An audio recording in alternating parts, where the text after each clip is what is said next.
Babkir'de Reyhanbazi merhaba. Kıymetli halkımız, saygıdeğer halklarımız merhaba. Bugün Ankara'da değişik bir noktada 3. imza kampanyası standımızı açmışız. Şu an bir hocam odur imza veriyor. Kendisi Karadenizli. İstedim kısa bir röportaj versin ama şu an röportaj vermeye müsait değildir. Yine değerlerimizden kıymetli Haydar abimiz var. Haydar abi mabkhir. Mabkhir. ما بخير ما بخير Sekken rinde. رندم تو سنة رندا إن شاء الله Eski rinde vinina vesa ما hola. شاء الله kolay veriyor kolay Eyvallah eyvallah. hak rast geliyor Hak raş bero. rast veriyor Haydar abi endamı partiye mao.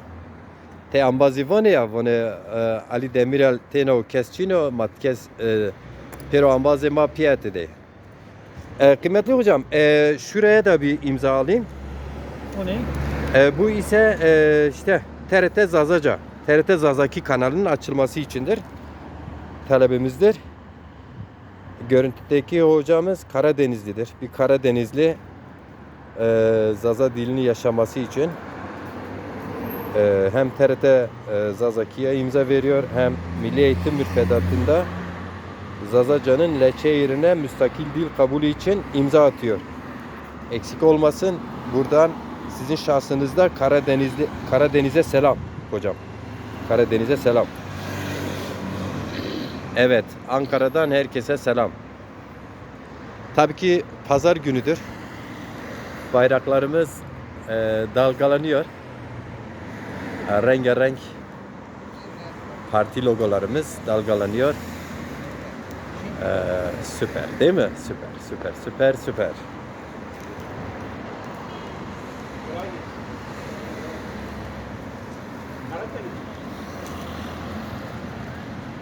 Eyvallah. Teşekkür ederim kıymetli hocam. Sağ olun, eksik olmayın. Bu üçüncü şeydir hocam. Üçüncü imza standıdır açıyoruz. Evet. Önce GMK Bulvarı'nda, sonra Ulus Meydanı'nda, şimdi de partimize yakın yine GMK Bulvarı'nda açmışız. Gerçekten her kesimden imza verenler var.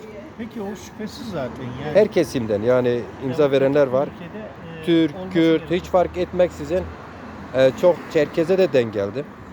Karadenizli'ye de denk geldim. Öğrenciler imza veriyorlar. Bu da halklarımız aslında ne kadar kendi aramızda ön yargısız kaynaştığımızın bir kanıtı.